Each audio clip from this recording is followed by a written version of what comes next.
Well, good morning, everyone. And while people are joining, I'm going to just very briefly introduce this session on the post-pandemic office environment, which is a webinar about a piece of research sponsored by Memory Crystal and written largely by Chadwick International about exactly what it says. What are the changes we can expect and need to plan for in the office as the pandemic begins to subside and it becomes possible again to reuse the office. Although, as we shall see, it will be in quite a different way to the normal assumptions about office use before the pandemic, as recently as 18 months ago. My name is Jeremy Melvin. I will chair this session, and I will briefly ask each of the participants to introduce themselves in a moment. Just about myself, I was the co-author with Andrew Chadwick of the BCO paper on the space-time office, a concept that Andrew has defined and devised. We presented at the BCO conference 2 years ago in Copenhagen. I'm also a visiting professor at the Bartlett School of Architecture at University College London, and I am curator of the World Architecture Festival. Now, perhaps Andrew, you could start with a brief introduction of yourself. Yes, thanks, Jeremy. I'm Andrew Chadwick. I was trained at Cambridge under Sir Leslie Martin and Peter Eisenman. And I was an early adopter of technology in that I bought one of the first CAD machines in use in architecture in the world, which has led me to an abiding interest in the measurement of shapes in space, if you can put it like that. And on this occasion, I have launched a number of initiatives such as space-time, which is the space you need for the time you need it, which actually talk to the discussion today. So on that, I'll hand back to Jeremy. Thank you. Ingrid, would you like to introduce yourself? Yes, I'm Ingrid Stevenson.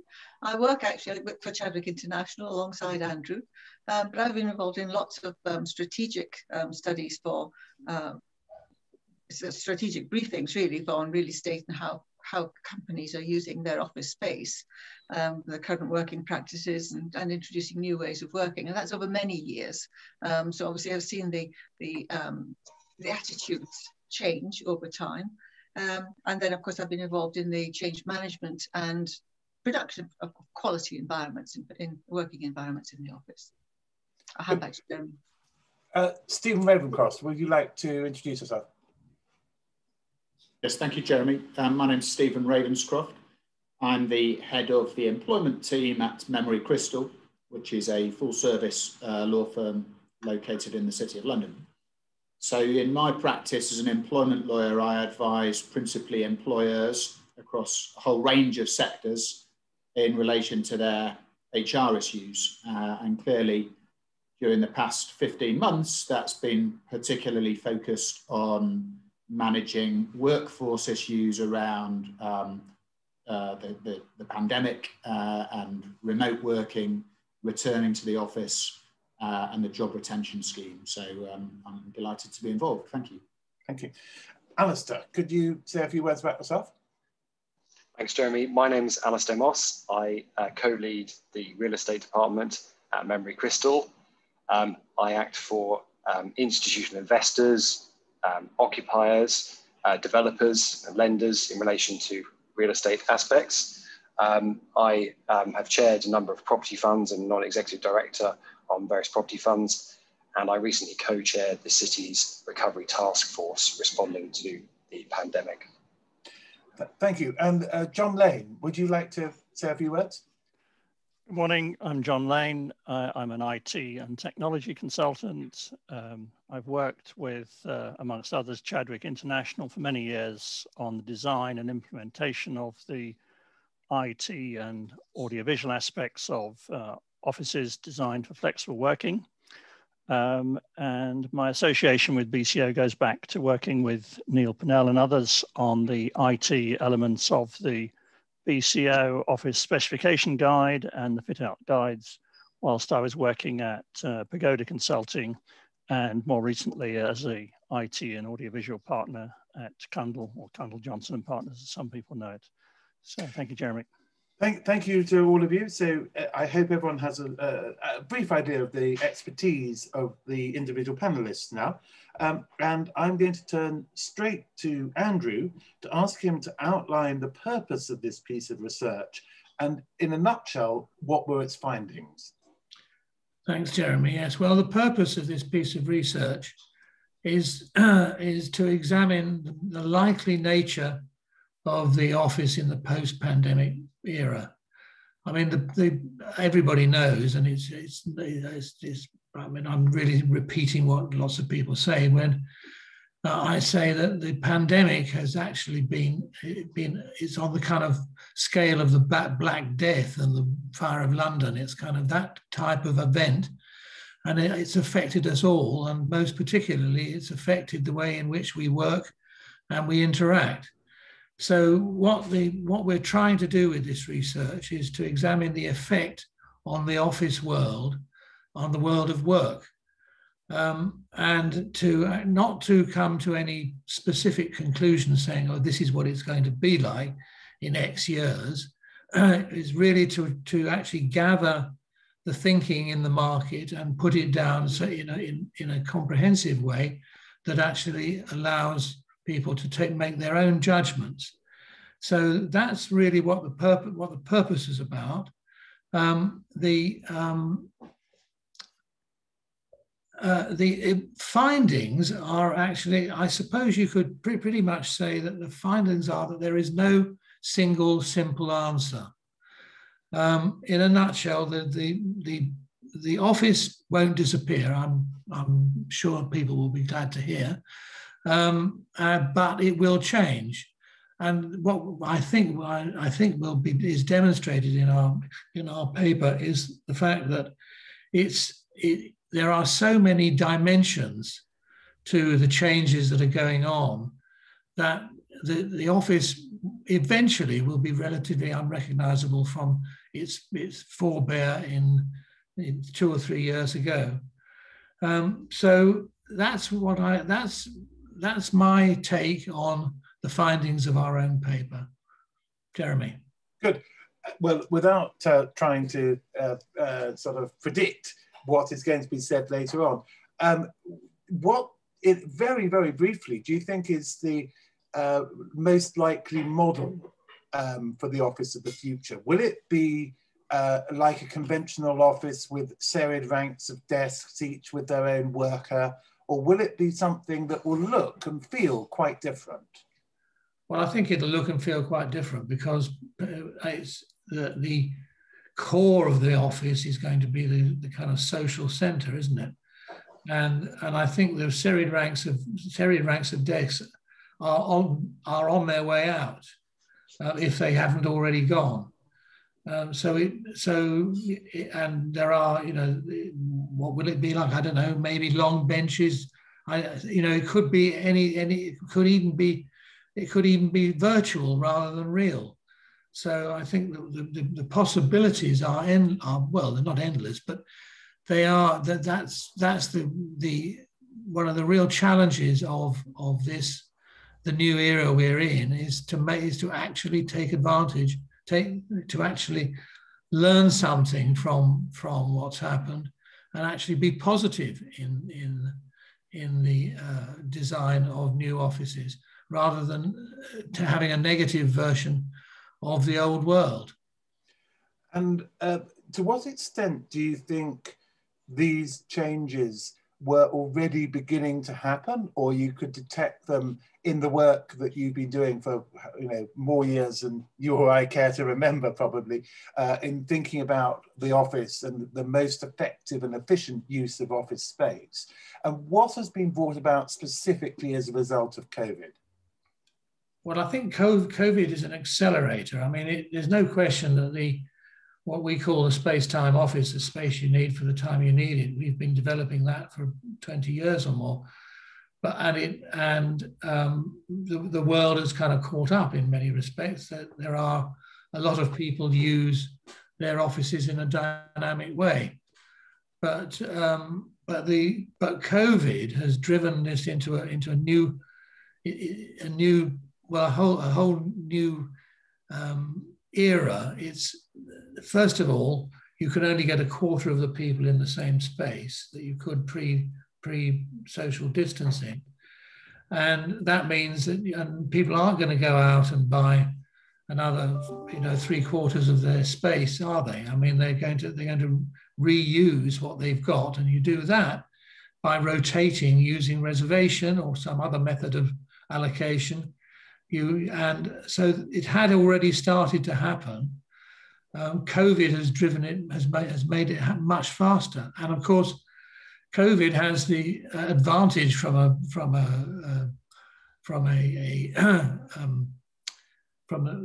its own point of view, if you like, that actually it's dangerous. So because it's dangerous, people are very careful with it, and therefore they tend to follow the rules. And it's only with its abatement will we actually begin to see what's left, what comes out behind it. Thank you.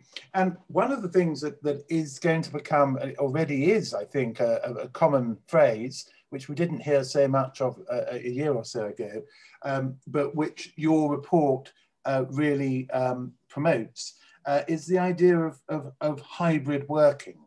And I'm going to ask Ingrid to discuss hybrid working. What does it actually mean, and both for employees and employers? Ingrid. Okay, well, during the pandemic, 18 months of pandemic, working at home as a necessity has had two positive outcomes. One of them is from the employee's perspective, in that the employee now is far more confident, far more independent, and far more likely to enjoy the freedom of organising their own workload and their output, as long as they meet the targets. From the employer's perspective, I think that trust is a major thing, because that's something that has not always necessarily been there between management and staff, and recognition that the increased performance during the pandemic working at home is actually a benefit that can be carried on into the future. Now, I think those two things actually then spark off the idea of, why do we need to go back to the office? Well, obviously, people do need to go back to the office. We're social beings, we're social animals. And that being the case, there is a need for interaction. There's a need for interaction between, obviously, management and staff, and there's a need for interaction between colleagues, teams, etc., and clients. So that is a driver to go back to the office. But there is another driver which says, I still want to have some independence and work at home. So the hybrid really becomes a combination of home working and office working. And I think the average is going to be 2 or 3 days at home, 2 or 3 days in the office. And that will have to be something that is organised into the company's operating procedure, that has, obviously, reservation, as Andrew was saying earlier, is going to be part of the equation. But I think that employees are much more sophisticated now. They can use the tools, a lot of the tools themselves, which in fact they didn't when they were actually all office-based. So they can use the tools. They have an individual responsibility and for productivity, and that is ingrained in each and every one of us now, because they have had to, by necessity, gone down that route. But the freedom to choose and the flexibility of how you work, where you work, when you work, and a combination of your home life and the reduction in commuting is a big driver to have that combination of home and office. But everyone needs a sense of belonging. And so that sense of belonging has to be fostered during attendance in the office, interaction with the colleagues, etc. And really the culture of the organisation. You can't learn a culture across a video call. So that in itself is very important. I think the mix of social interaction and culture and concentrated individual work is the essence of the drive to hybrid working from the employee's perspective. From the employer's perspective, obviously there's the increased performance of home working, and the benefits of a more dynamic talent among their staff is a great benefit, and one that in fact they can capitalise on. It's becoming more of a partnership between management and staff. It's no longer I'm the manager, you're the worker, and I need to see you in the office every day, otherwise I don't know that you're working. That no longer is prevalent because it's been proven that it's not necessary.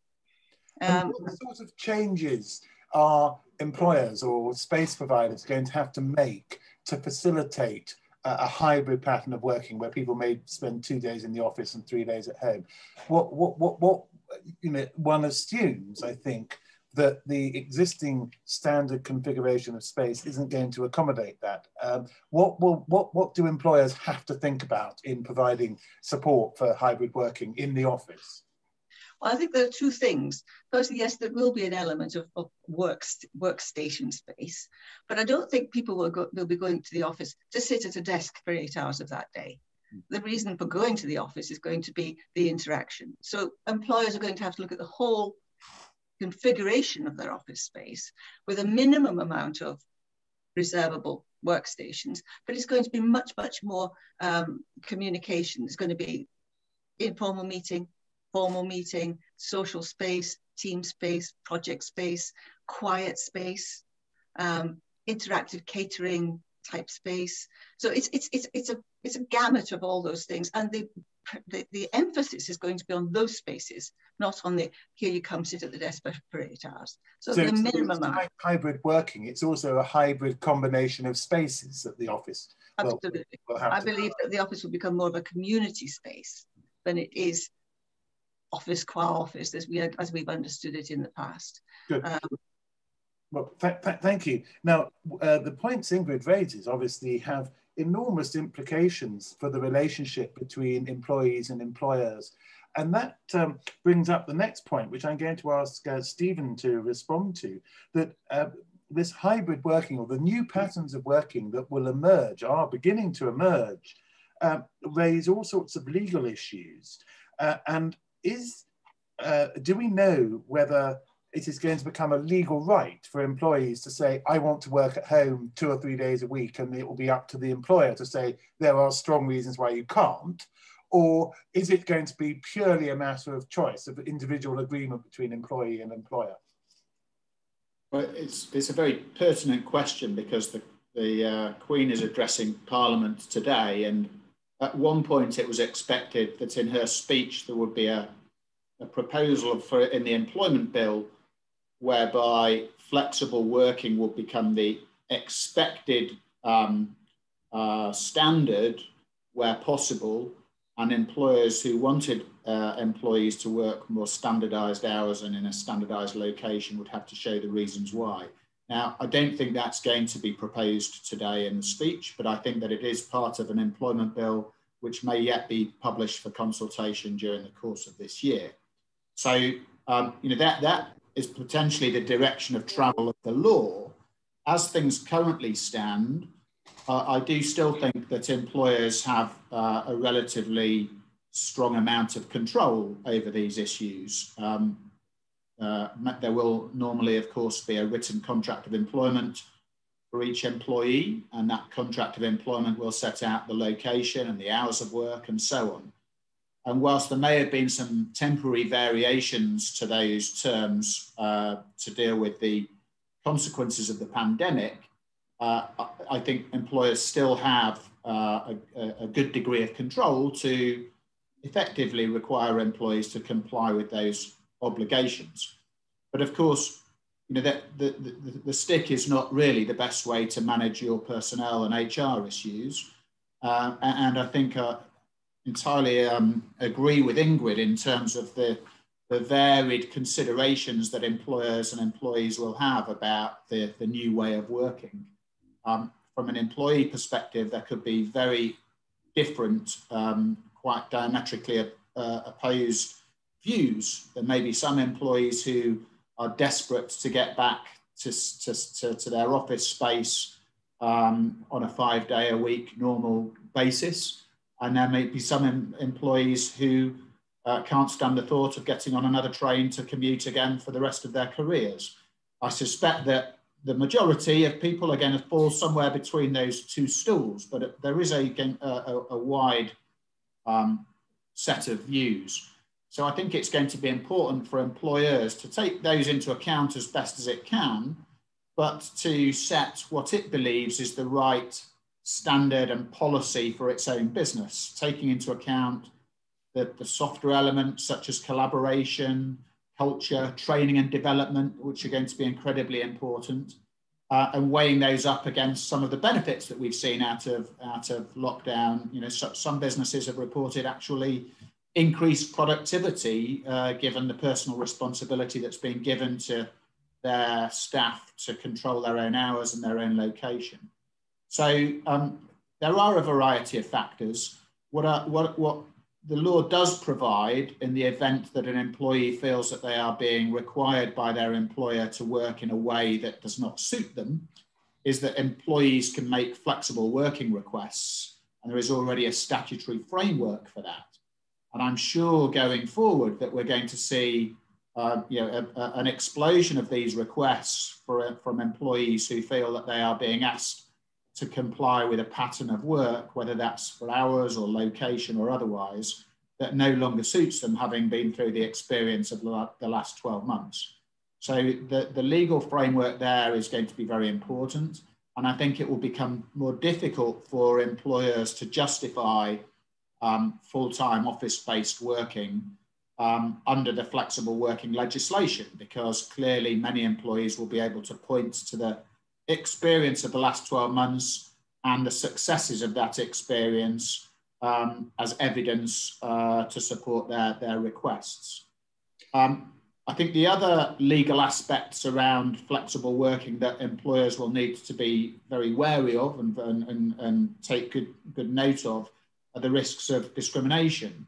There may be some groups, statistically speaking, for example, female employees, statistically speaking, are more likely to have childcare responsibilities and therefore may be more likely to make flexible working requests. And employers will need to make sure that it manages the potential impacts on different groups of employees with respect to the working arrangements. So I think I also agree with Ingrid. The likelihood, I think, is that we're going to see this hybrid working pattern emerge. And that will keep in focus some of the duties that employers have not had to think too hard about until the last 12 months with respect to remote working. So how to manage the health and safety and the welfare of their employees when they're not in the office, how to manage the IT and GDPR concerns around the data that they're handling when they're not in the office.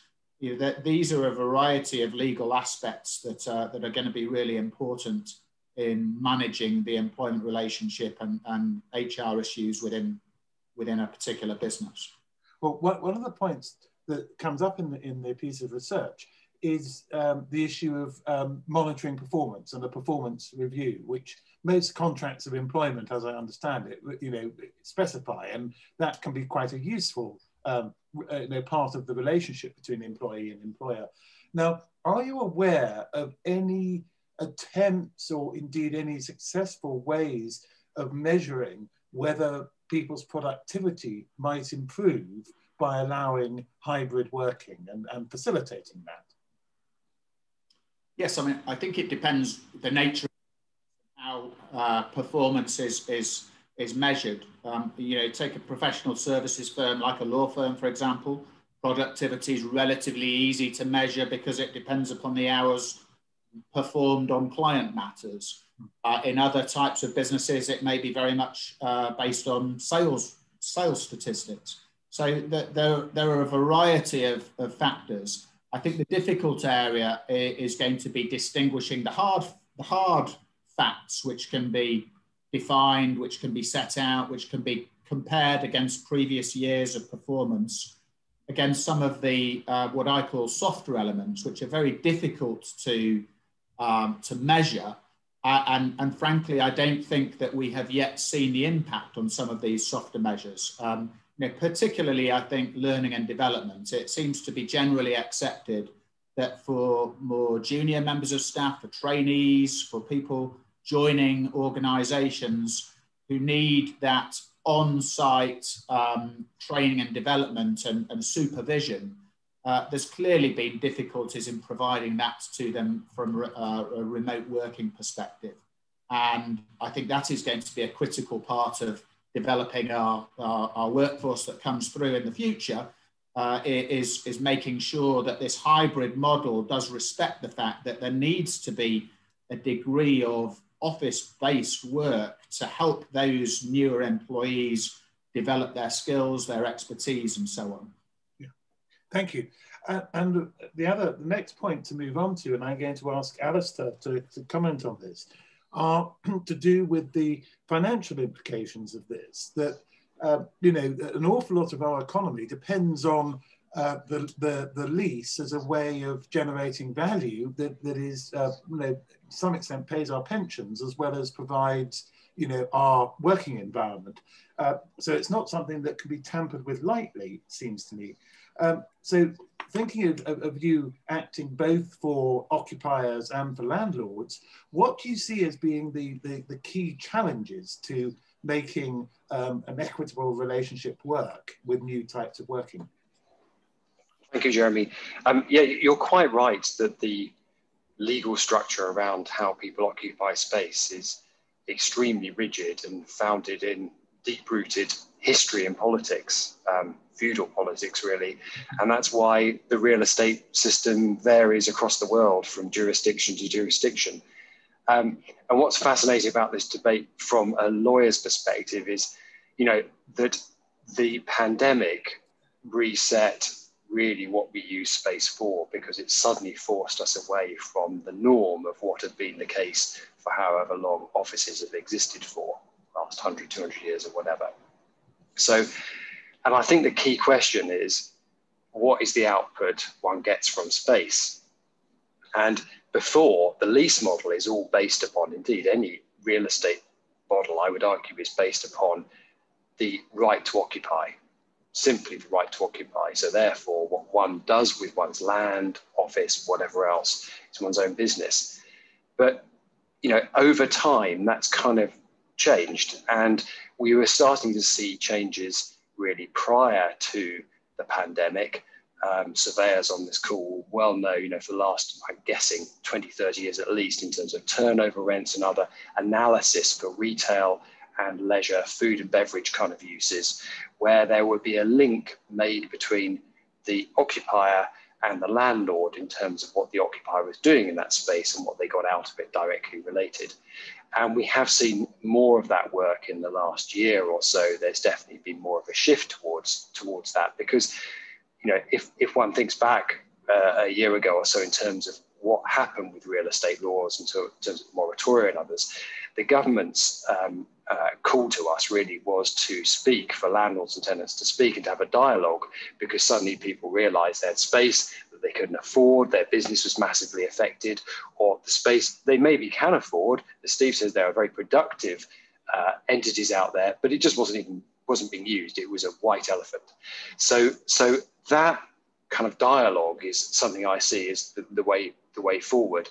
And I think it's really empowering. What Ingrid said is quite right. This is a very, very positive move as far as I'm concerned, I think, from a real estate kind of structuring legal perspective, because that question I don't think has ever really been asked as to what space is really used for and when people should be for what task. And Steve's touched on this in terms of all the multiple reasons why we need to coalesce, and equally those reasons why sometimes we might need to be alone, or the cultural reasons, the regulatory, etc.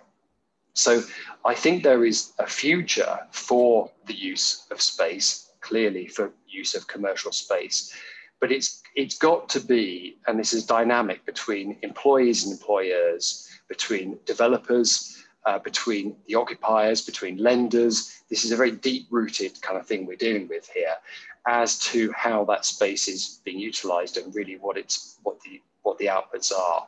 So we're going to move away, I think. I mean, an example of that would be clearly serviced offices in the last few years. You know, from a legal perspective, that's kind of bolted on to the feudal system. Will we see different models coming forward?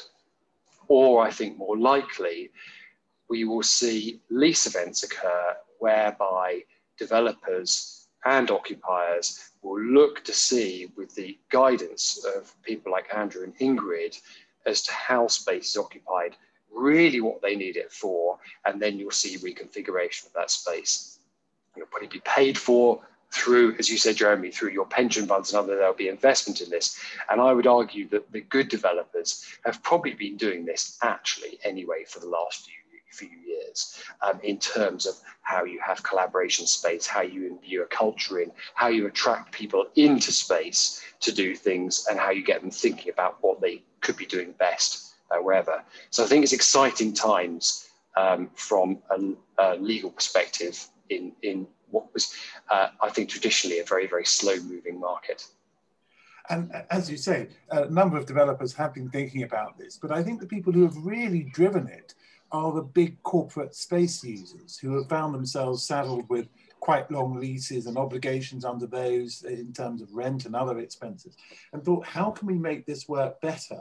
That I suppose will continue. But are you finding in new leases that you're writing now that the old provisions will allow for more flexible working, or are you having to craft leases that will better permit flexible working? Well, the good thing is, I suppose, from the right to occupy, other than if I'm sharing, generally speaking, with various landlords' consents, one has got latitude to make the space one's own. But what I'm saying is I'm expecting more, and we are seeing more of this, more of a collaboration between landlords and tenants as to the kind of space that tenants need, which is usually driven by the talent the tenant needs to attract themselves. So that's what we're seeing. I mean, there's always this debate, I think, in landlord and tenant law as to who's providing the service and who has the superiority, if you like, in terms of, is this a customer product that the landlord supplies, or is it the landlord being so kind as to give a tenant the right to occupy space and pay for it. And I think that's kind of shifting now. It is, as you say, driven by the big corporates, but it's not at all. It's the big people talk about big corporates because they're there in the news. But, the city, for example, is, numerically, of course, mainly full of SMEs. And there is a great deal of shift and change going on as lease events occur, as to how people will be occupying. So, as I say, I think it's positive, and we will see that change happening, and we are already seeing it happening, to answer your question. Well, thank you. And now the next question is about the IT, and IT is obviously absolutely fundamental to any form of remote or hybrid working. And John Lane is an expert on this. And I wonder if you can outline some of the challenges and some of the opportunities that IT setup has to offer. Thank you, Jeremy. I'm happy to do that. I think the most surprising thing is how well home working has actually worked. Had this pandemic struck 5 years ago, I think the country would have been in a disaster. I mean, you can see that the average broadband rates over the last 5 years has really improved to the point. And I think most companies had already started down this track. Perhaps they've been providing remote working for senior employees already. So to roll it out to most employees was not so difficult to do. But it is surprising how well it has worked during the pandemic. I think having achieved that, then obviously companies now have that as a sort of an established way of working. I think what we need to think about going forward is, as we move from the partially vaccinated to the sort of post-vaccinated state, is really, I guess people have tolerated a sort of, I think you almost call it wartime spirit, the initial response of the employer to the situation. But going forward, they're going to want to have a more assured, more carefully managed, more professional approach to all of these issues, whether it's employment law or technology or whatever. So organizations need to really start planning ahead, I think, to what they're going to do over the next sort of 6 months. And obviously, it's not the same for everybody. I mean, I think if you look at, for example, investment banks and their trading floors, the expectation is that they will all be back at their desks just to comply with the sort of compliance legislation. I mean, we've been involved in trading floors where every desk has a CCTV camera over that desk to make sure the trader is not using their mobile phone or any kind of insider trading going on. So it's not going to be the same for everybody. I've also heard of situations where, say in law, where partners working from home find that they're on opposite sides of a legal case, and one of them has to step back because they can't both operate on the same case. So there are issues of security, confidentiality, and compliance, which are linked with IT, but not necessarily entirely sort of associated with IT. I think the other issue as well around technology is the security issue. I mean, most companies don't allow people to use their home computer. They've actually issued them with a laptop, and that's enabled them to build in the security and the authentication they want, and to strict various things on that laptop. So, you may find your work laptop doesn't allow you to put a memory stick in. So they've achieved a degree of security or a degree of control over the technology. However, there's still some weaknesses. Home broadband routers, especially if they're more than 5 years old, are a vulnerability. And most employers allow the employee to provide their own router because it's provided by BT or Virgin or whoever's providing your internet service. But if it's more than 5 years old, it's probably not a secure device. So, there's more work to be done really to ensure that the IT environment going forward is as secure and robust as it needs to be. And then I think one of the things Ingrid touched on is how some of the software, particularly things like Microsoft Teams, has really improved productivity, or seems to have improved productivity. Meetings start on time, they have a proper agenda, there's less chit chat over coffee and biscuits. And another interesting factor is I think senior staff have learned to do much more for themselves. They're capable of organizing meetings and distributing the minutes and doing things that previously their PA would have done for them. But there are some downsides to that. I think hybrid meetings don't work. If you try and have a meeting with half the staff in the office and half the staff online, it's a complete muddle and it just doesn't work. So even if we have hybrid working, I think there needs to be a degree of management and control over how that's really going to work in practice. So moving forward, I think employers are really going to have to make the hybrid working very user-friendly. If I'm going to come into the office, I want to be able to choose my seat from my laptop or my phone. I want to see who else will be in. I expect there to be a clear desk policy. I need to have personal storage space in the office, and I expect a sort of first-class concierge and PA service in the office. Otherwise, I won't be attracted to go, or I won't be attracted to work for that employer. So there's quite a lot to do. And I think also just knowing where people are, if I'm managing a team, it's no good just knowing whether they're online or not. I want to know where they are. Are they in the office? Are they at home? Are they in transit? What's going on? And at the moment, the systems don't really tell you that. So, and I think finally, we'd have to think about if people are working at home, what are the employer's responsibilities for the home working environment, the ergonomics, and what are we expecting people to do? Are we going to have core hours or core days, or we need to have a set of, and each employer needs to think about their own requirements, but what are their policies and procedures to in using technology, but also how people just use their time. So there's quite a lot to be done, I think. And as we're moving out of the initial response, then I think the whole sort of question of employers taking the whole thing much more carefully thought through, much more professionally than they have been to date, because we've been prepared to put up with quite a lot in our initial response to a pandemic. But now this virus is going to be around forever, and we're expecting a more professional approach from our employer. So thank you, Jeremy.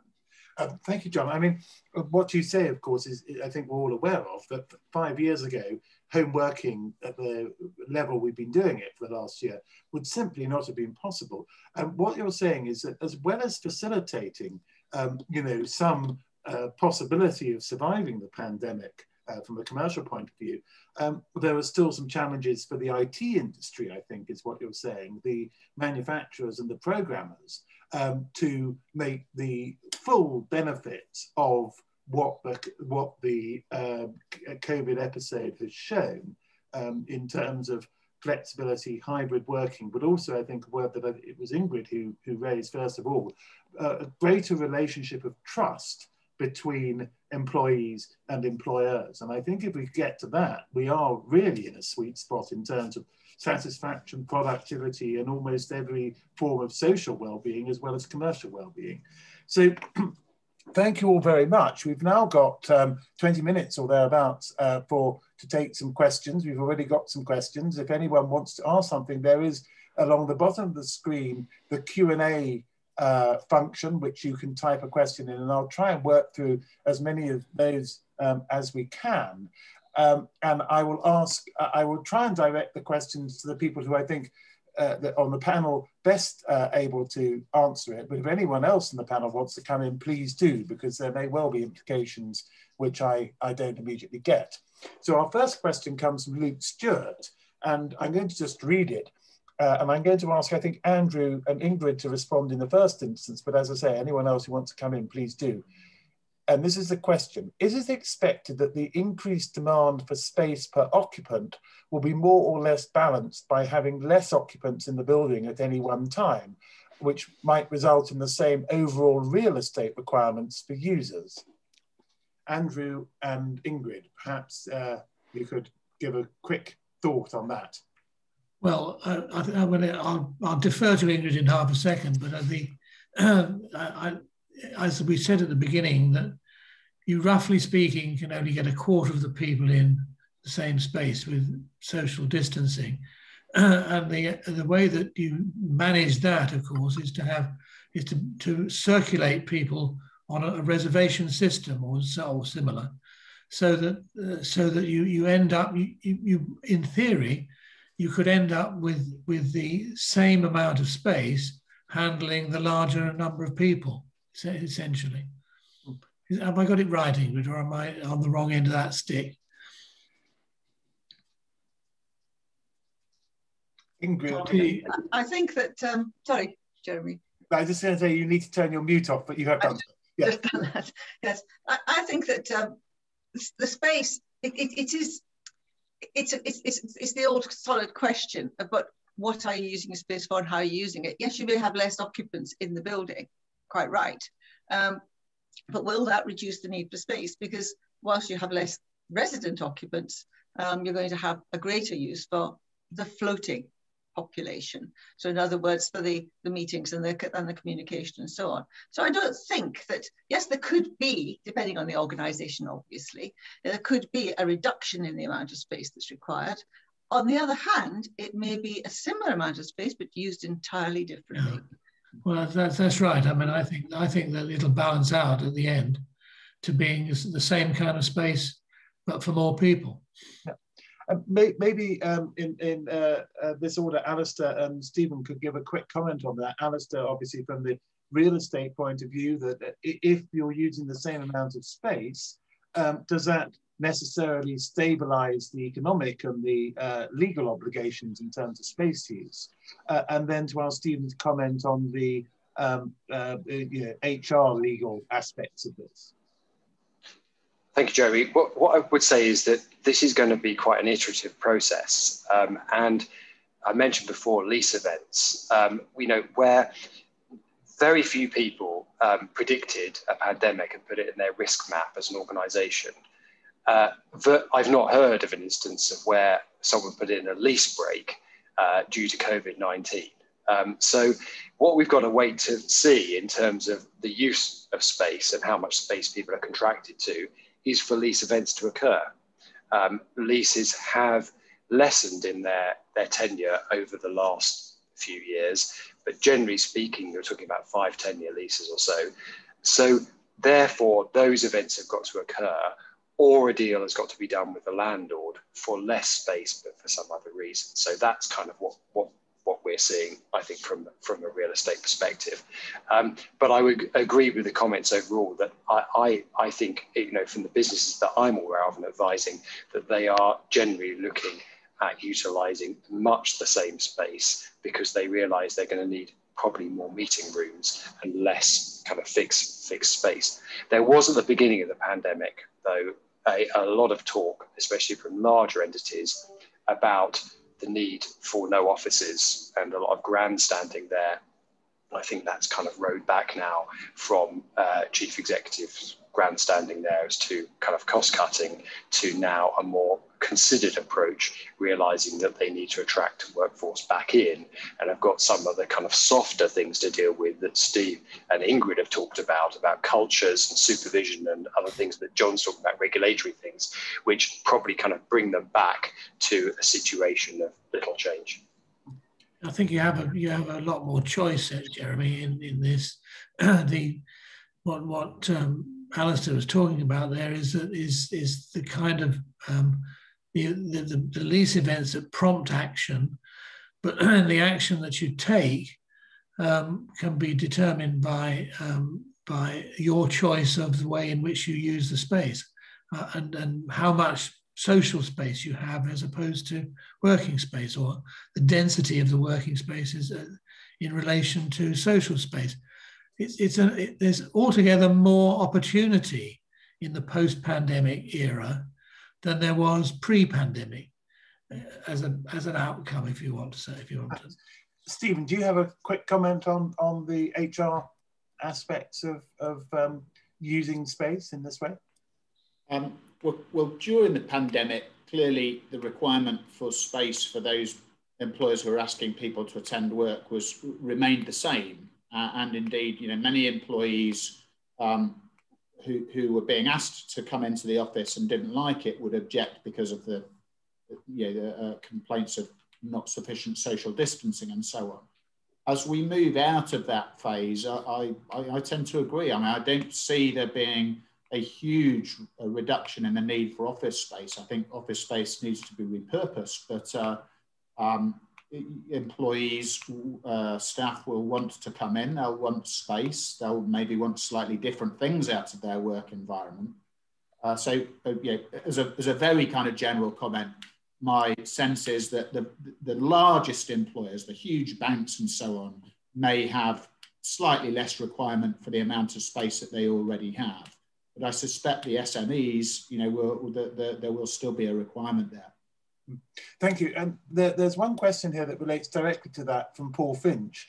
Will new workspace configurations be pretty fixed, or is it more likely that reconfiguration will be frequent and possibly quite radical? Andrew, I wonder if you might, Andrew and Ingrid, just quickly say something about the work you've been doing with organisations like Adico Bank, where you can reconfigure at least by IT, even if the physical space, the physical conditions might remain fairly constant.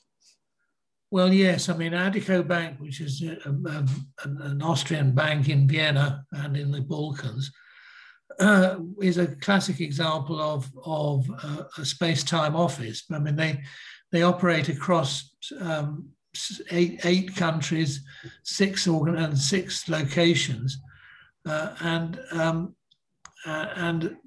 the style of their working is such that because it's in so many different locations, the office is actually living in it belongs in a kind of ecosystem that operates across these various countries. Thank you. Ingrid, do you want to add something? Yeah, I think that in future, I think it's going to take time for each organisation to establish just what their operating mode needs to be, because things change. And as things change, people are going to want to change with them. And I think that the staff are more likely to want to change now, as before that used to be a bit of a stumbling block. I think it's anything but now. And I think that there is going to be demand as time goes on, and as the requirements change, then the office layouts and so forth we'll have to reiterate different sort of different environments for the staff as necessary. So I don't think anything's going to be fixed. Thanks. And looking at the other end of the telescope from this, a question from Jill Pritchard, I think directed more towards John, and I'm reading it. I appreciate what John says about the challenges for mixed face-to-face and virtual meetings, but they're going to become a fact of life. Does he have any ideas, John? Do you have any ideas about how IT and digital tools could improve the experience going forward? I mean, you were skeptical about hybrid meetings where some people are online and some people in the same room. Do you see any way of resolving that, or indeed improving the experience all round? I think one of the issues in a way is that the technology is too good. I mean, pre-pandemic, people spent half their life answering emails, which they didn't really need to read or didn't need to be copied in on. And so email became too good and took up a lot of people's time. We're now in a situation where Microsoft Teams is in the same situation. People tell me that they've had their week booked out with 7 one-hour meetings for the 5 days of the week. So they're doing 35 hours of Teams meetings and actually not getting any work done. So I think the tools are there and they're unlikely to be changed significantly. But what organizations need to do is think about how they're being used. So, I mean, some organizations have banned all emails on a Friday, or other organizations have thought about saying, okay, you can only schedule Teams meetings between 9 and 1, and in the afternoon, there will be no meetings. And these are quite radical things to do.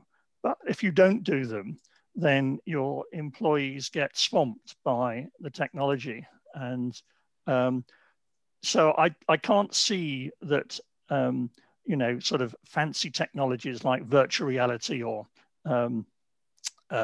sort of a hologram for meetings or something are going to solve these problems. They'll just make them worse. So I think technology is there, but I think organizations need to think very carefully about how they're used and their kind of internal protocols for making the best use of that technology to support the business and not to swamp it.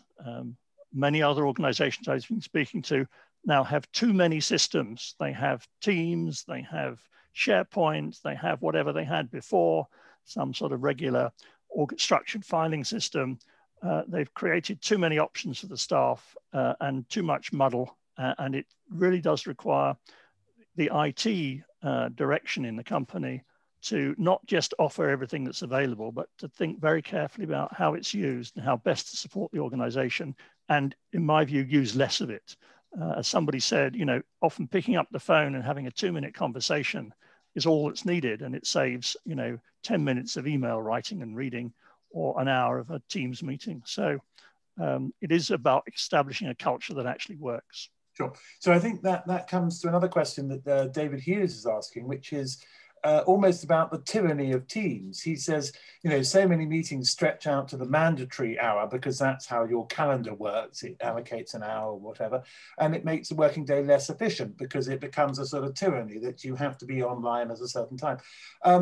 Phone calls, much shorter or potentially much shorter. I think this is a question really for everyone from their own working experience as much as from specialist knowledge or insight. How can you manage I'm not sure it's the right term, but I've just used it, the tyranny of Teams. I suppose, Stephen, you might like to kick off with that because that becomes a model of how you deploy your human resources and other resources. Well, I suppose if I'm being slightly cynical about it, I would say that the advantage of Teams as opposed to a physical meeting is that you can turn your camera off and continue doing work whilst the meeting goes on, and you're effectively participating in two activities at once. So I don't think it's necessarily doom and gloom, but I do agree. I mean, I think that we used to have this discussion pre-pandemic about people sending emails instead of just getting up and going to speak to somebody. I just think it's a similar discussion. You know, use the easiest form of communication for the easiest discussion that you need. So I think it's part of learning and developing in the process. One very quick comment just to make on the previous question about that John was talking about, which in terms of managing these meetings where people are participating both virtually and in person, I think that's going to be a very important thing for managers to learn to do, and to learn to do well going forward. We're already seeing this concept of proximity bias, which is emerging, where there's the suggestion that the people who are going to be in the office are going to be treated better and get better opportunities than the people who aren't. And that in itself could potentially lead into discrimination issues. So I think that's going to be a learning point for people who haven't previously, maybe they haven't been in organisations with international colleagues where these types of meetings do occur relatively frequently, that they'll have to develop their management skills. Isn't it time management that is the real key here? I mean, even I went on a time management course.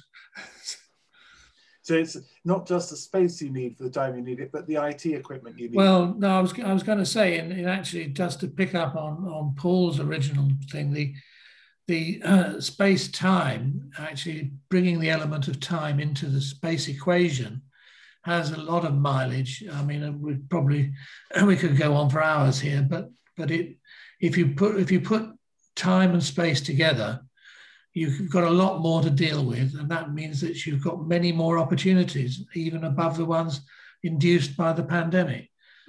There were a few more questions. I think we've just got time to squeeze in. I'm going to finish on a question which is really about the wider urban environment asked by Mark Golder. But before that, there are a couple of others I'd just like some quick comments on. Samantha Gordon asked about the effect of hybrid working on disabled employees. And is there any change in how employers might need to adapt space with hybrid working over and above what they have to do now? Stephen, that sounds like one you could deal with. Yes, absolutely. I mean, this is a very good example of where employers are going to have to think very carefully about their health and safety obligations to employees who are working remotely. Self-evidently, if you have an employee with a disability who is attending the office, you have a duty to make reasonable adjustments to make sure their environment allows them to work. And if we're now moving towards a more permanent form of hybrid working, it's absolutely critical that employers think about adapting work environments remotely too.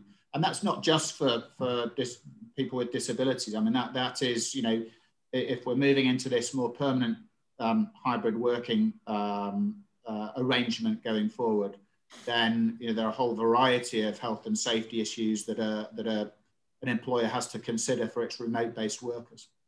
And this is a point touched on in another question from Alexi Marmot. What does the panel think about landlord, tenant and employee responsibilities for health and safety aspects, movement into and through buildings in an immediate post-pandemic phase? And Stephen, from points you've been making earlier, there will be possibly some duty of care that employers have to their employees while they're working remotely, while they're working at home.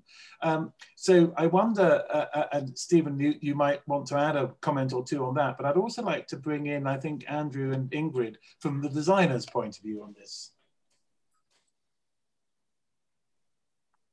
Stephen, start? Yeah, Ingrid. This is the health and safety aspect from at home. But there's obviously... Well, it's a whole package, I think. Alexi's comment is more about, I think, the office, but I'm thinking about, the whole issue of how you might have to think about health and safety. I think that there is strict legislation in terms of health and safety in any environment, because it applies equally in the home, as a workplace, or in the office.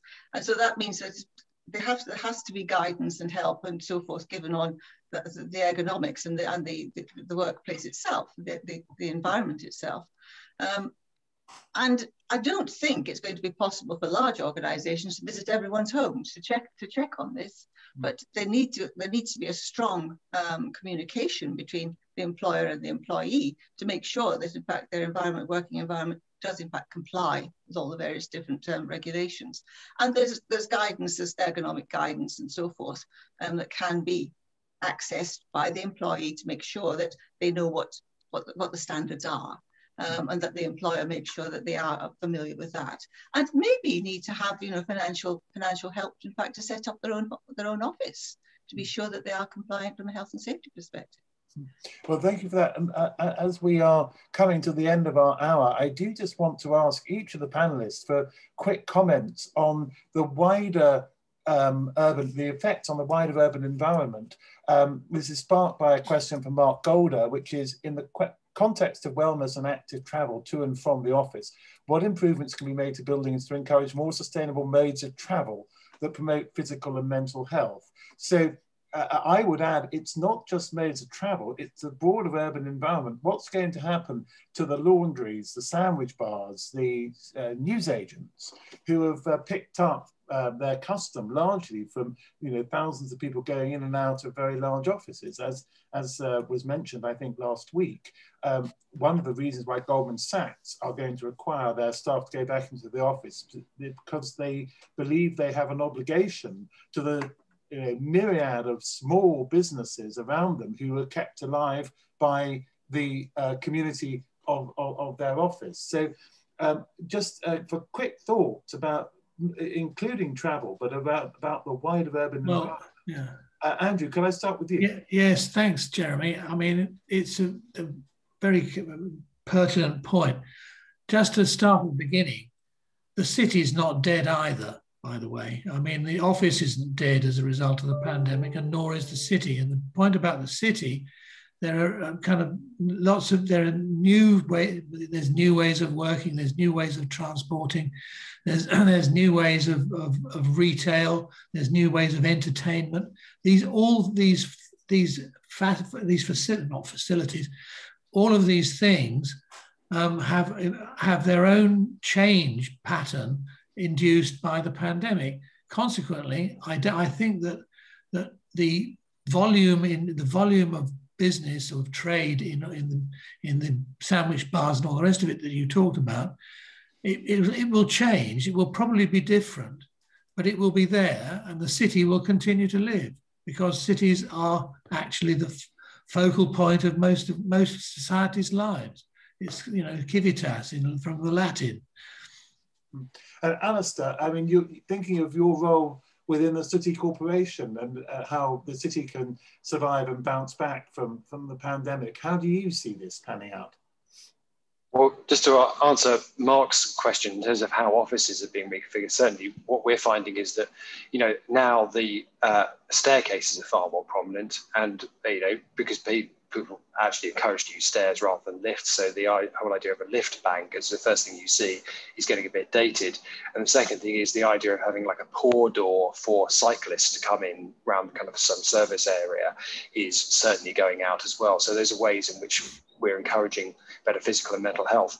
But overall, I think the reason why mental health is mentioned as well is because this whole kind of episode has helped us realize that, human beings to work efficiently and effectively and happily is actually quite a good business aim for people to have, and it makes people more productive. So that realization, therefore, is about how space can make people more productive, effective, and happy, etc.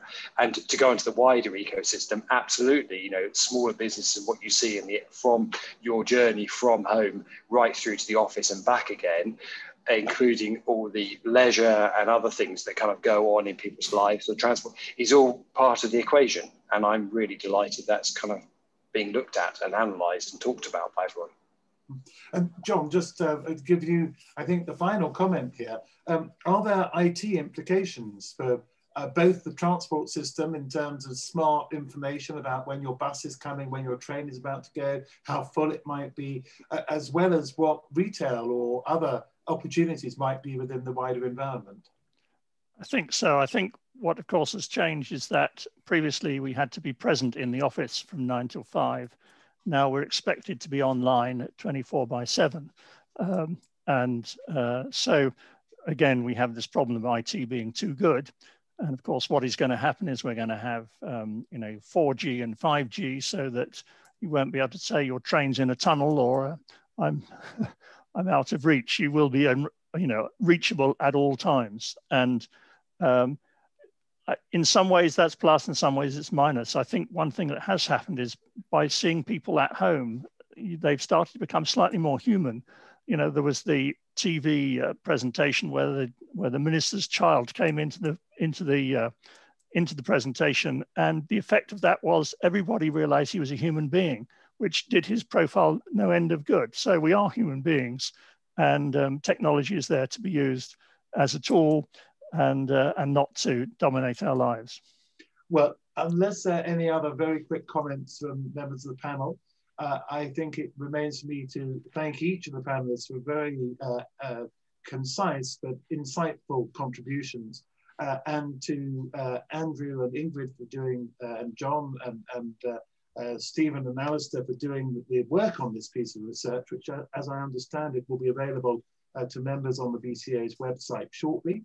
And also to everyone for logging in, and I hope it's been a useful session, and in particular to the people who have asked questions, which has fueled, I think, an interesting discussion. So thank you very much, everyone, and good luck with planning the future of the office.